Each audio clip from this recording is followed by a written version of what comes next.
Well, hello there, my studio teacher friends. Welcome to the Beyond Measure podcast. Christina Whitlock here, your self-appointed anytime piano teacher friend, ready to serve you up your weekly dose of music teacher camaraderie. This podcast is brought to you ad-free by the very generous support of my Patreon community. That crew is pretty much the only reason this show can continue to hit the airwaves, so I wanted to give them a big, hearty shout out today. If you are part of the Super Friends community already, I appreciate you. And if you are not part of it, assuming you enjoy this show, it would be the most wonderful holiday gift if you would try it out. You can choose to support this show for just $3 or $6. You can pay that monthly or annually. You can cancel at any time. You have options, friends. So thanks again to my super friends, past, present, and future, for the way you encourage me and help keep the lights on over here at Beyond Measure. All right, let's get on with the show, friends. You are listening to episode 240 of the Beyond Measure podcast.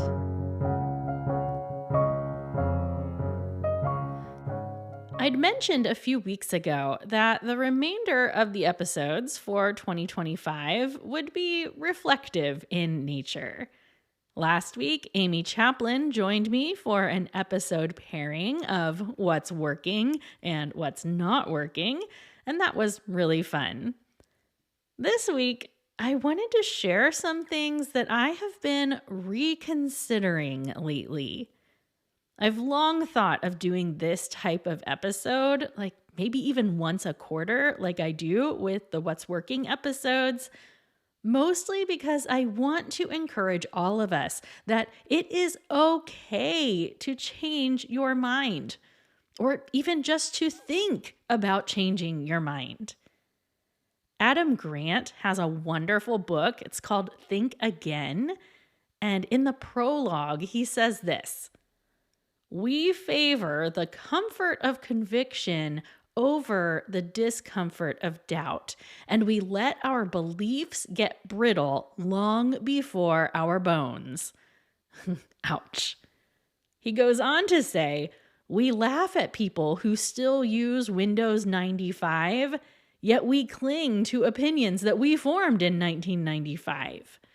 We listen to views that make us feel good instead of ideas that make us think hard."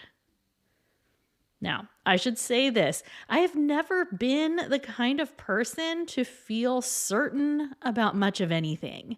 I actually change my mind a lot. I've always been one to see both sides of an argument, and I know that sounds super altruistic, but it's actually very difficult to live in our world with that mentality. Our society favors the certain. Most of us roll our eyes at people on the extreme ends of the political aisle, and yet, anymore, they're the only people who seem to get anything done. Any hint of uncertainty or considering opposing views seems to be viewed as a weakness, as a betrayal to the cause, and that freaks me out. Of course, it's not just politics, it's everything. We need to recognize that science is going to evolve. Societal norms will change, and research from the 70s might need to be revisited. Now, you all know I can't even settle on one teaching method. I can't bring myself to believe that there will ever be one system that works for every student. Yet, if you read through comments in Facebook teacher groups, there is so much certainty in our profession, and it's easy to be drawn into that confidence. It's really attractive to think that someone has cracked the code on these timeless dilemmas of our work. What about teachers and studio owners who hand over many thousands of dollars every year to coaches who promise them certainty? They say they have the proven solution to grow your studio or to build retention. So many promises of how to charge more and teach less. Certainty sells, friends, but it also limits and it deceives. It teaches us that there is something wrong with us if we want to change our minds. It keeps us stuck in old systems of thinking that are no longer serving us or our students. We are afraid of facing the reality that we might have been wrong or misinformed or underprepared. It's such a blow to our ego, right? But it doesn't have to be. It took me somewhere around 40 years on this planet before I realized that my lack of certainty was actually a strength. I've spent my life feeling bulldozed by people who were louder and more sure than I was. I've been envious of people my whole life who could look at a complex situation and feel sure that they knew exactly what to do. But I'm starting to realize there is power in sharing about doubt and openly speaking about what I am rethinking. So that's the point of today's episode. Now, it's important to note I'm sharing things that I am reconsidering today, not things that I have fully changed my mind about. I haven't decided where to land on any of the things I'm sharing today. I'm simply sharing the things I've been wondering about. Not because I've come to any decisions, I'm just bringing you along on the very messy thought process.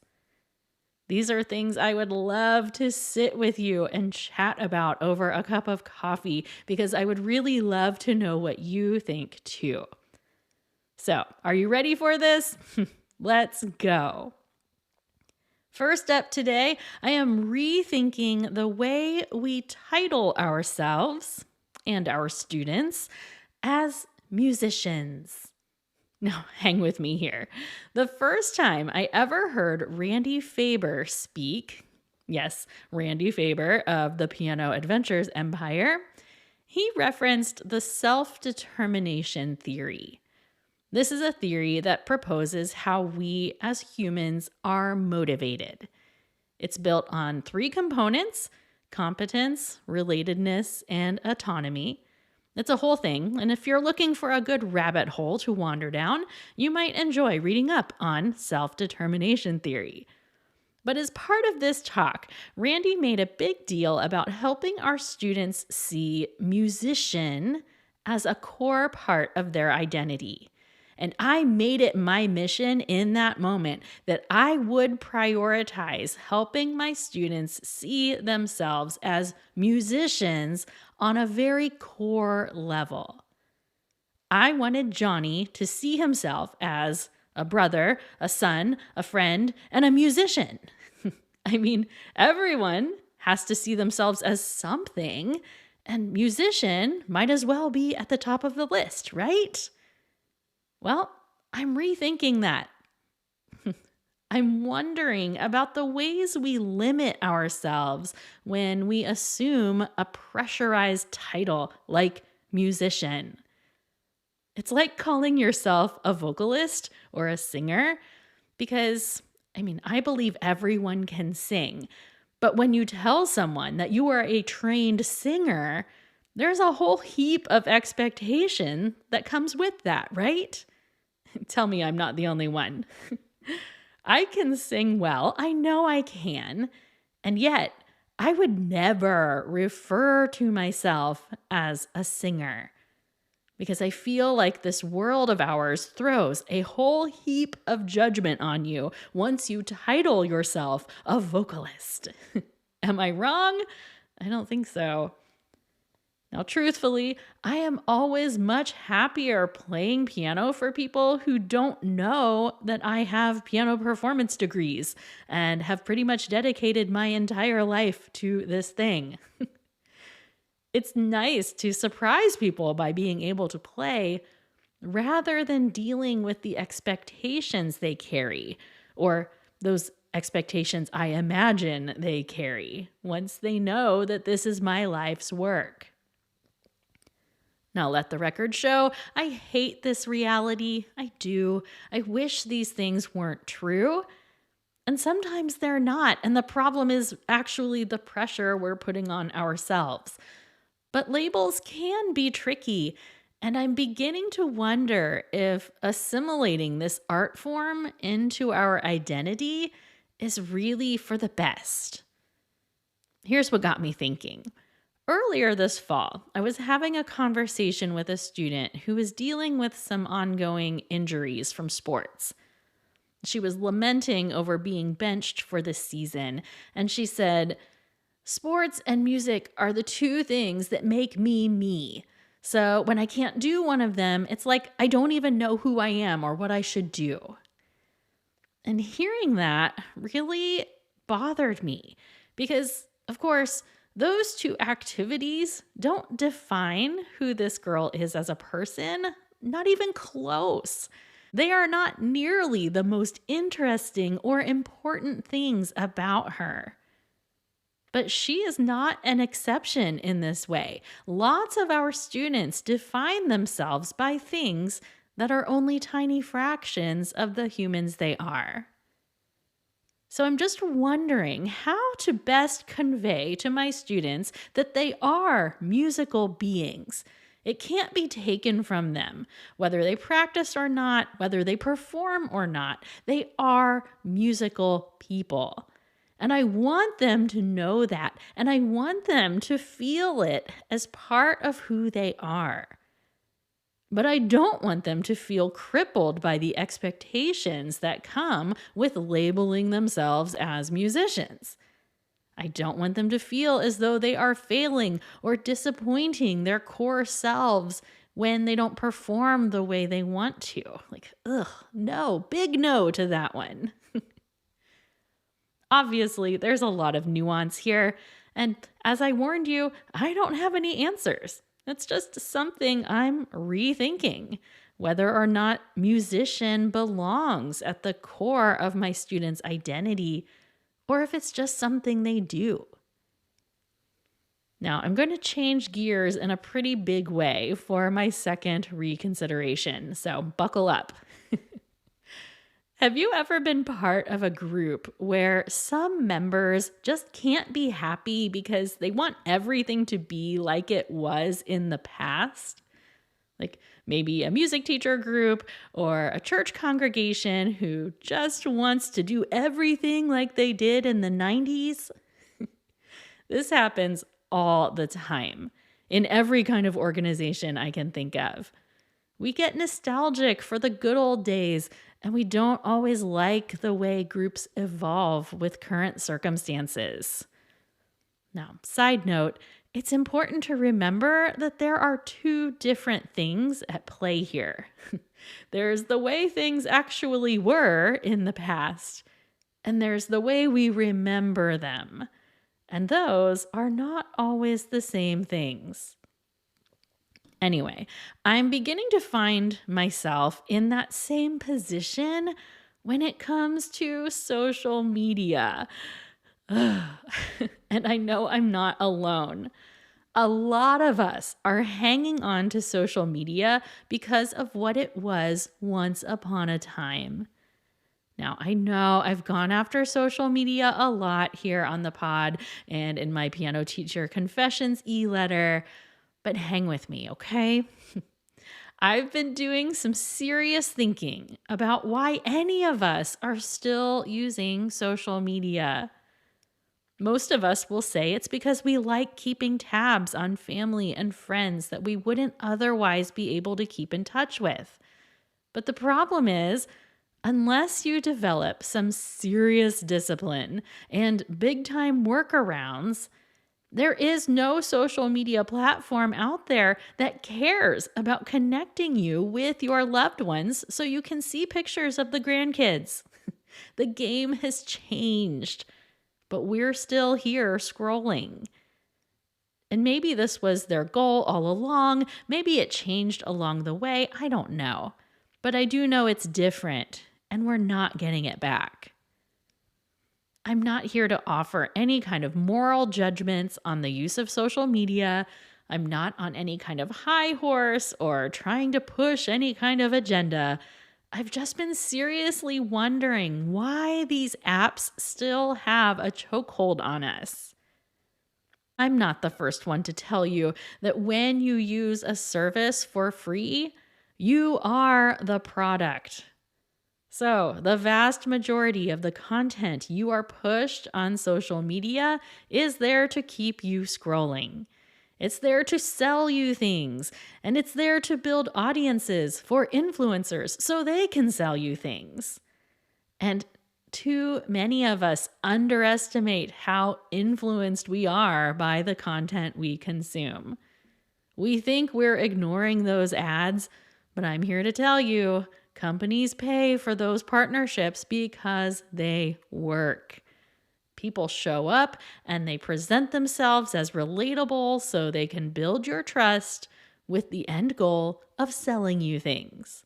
Maybe it's their thing, maybe it's someone else's thing, but the majority of content we are fed online is fueling some kind of consumerist agenda. It just is. Now, here's where it gets tricky.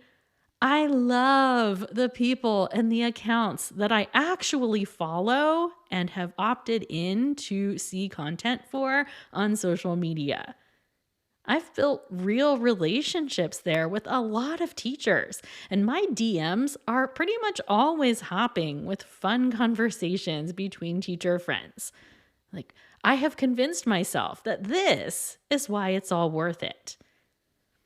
Plus, let's not forget, I built this show on social media. I think it's safe to say that most of you listening found me through social channels. Like, I don't want to give that up, and I don't want to miss out on some new friends that I might be able to find online. But again, that's like wishing for the 90s to come back. 5 years ago, Instagram was a very different place. It was easier to see the material I wanted to see. And I felt like I still had some degree of control over the content I posted. Now, maybe I did and maybe I didn't, but there is a sinister truth now that the things we post and the things we write are all getting scraped and mined, and it's being used for a whole host of reasons. Now, I'm not an alarmist. Again, I'm not here to pass moral judgments on AI, though there are plenty to be made.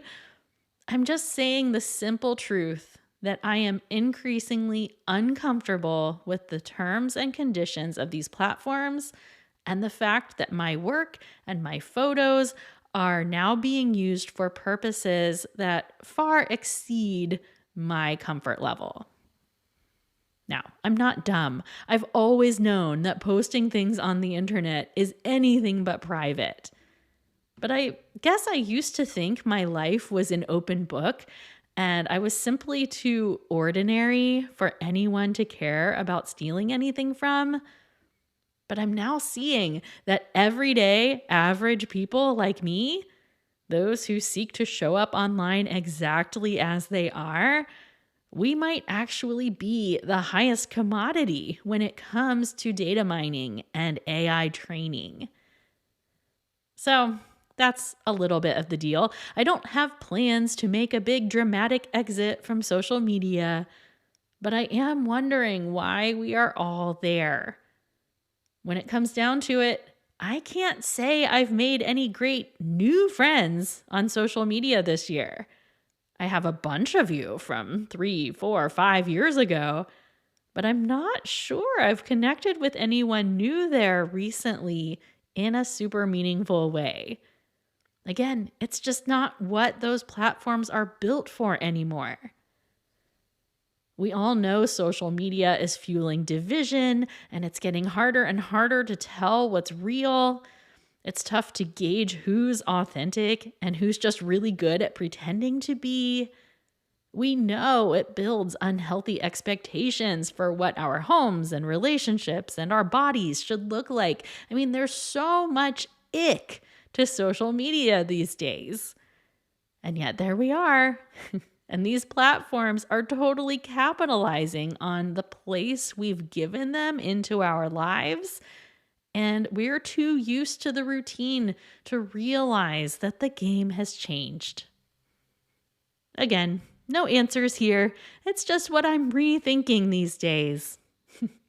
And that leads me pretty directly into the third thing I've been reconsidering, which, for the record, is kind of tough to admit, but I am seriously reconsidering where I'm putting my work on the internet.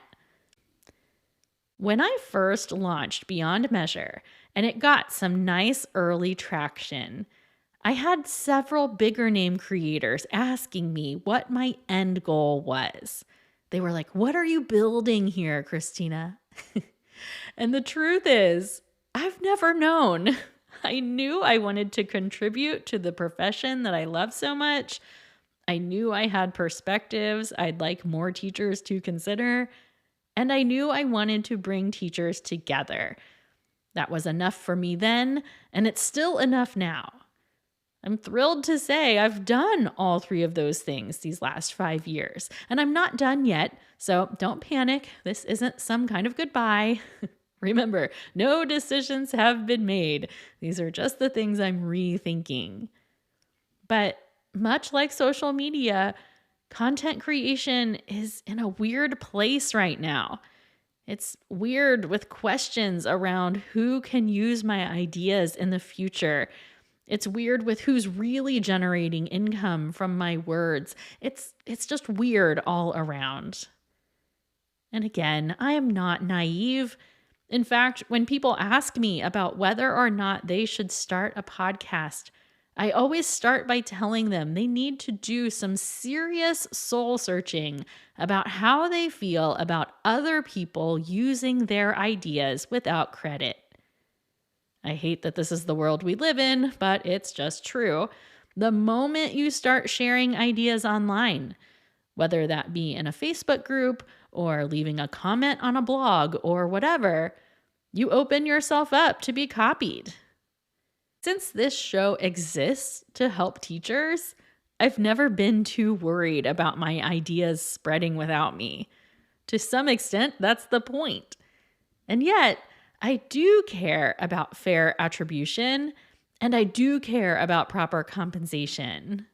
So, without boring you with too many details, I'll just say I am opening myself up to many possibilities about how I work with teachers in the future. I'm rethinking platforms and formats and frequency and all the things. Now, will any of it change? Who knows at this point, but I'm thinking about it, and that's the whole point of this episode. So friends, I will leave it there for now. As you can probably guess, there's a lot here that's been left unsaid, but now at least you know a few of the things rolling around my brain lately. I would love to know something you are rethinking these days. Again, there's a big difference between rethinking and changing your mind. I would just love to know what you're wondering about. So feel free to drop me an email at hello@christinawhitlock.com if you'd like to share your thoughts. Let's have a toast and move on with our day, okay? Studio teacher friends from everywhere in the world, today we recognize how important it is to open our minds to reconsideration, whether we ultimately decide to change anything or not. To paraphrase Adam Grant, may our beliefs not get brittle before our bones, right? big things, small things, things of consequence, and things of not. Let's all commit to a little rethinking this week, shall we? You are the best people to brainstorm these ideas with, and I appreciate you so much. This is me raising my glass to you, my friends. Hear, hear. Big thoughts today, friends, and I appreciate your hanging around for them. As I mentioned at the top of the show, the super friends of the Patreon community are the lifeline behind this show, and if you would like to consider joining, even if it's just for a single month as a little Merry Christmas, Christina, I would love to invite you to check it out at patreon.com/beyondmeasurepodcast.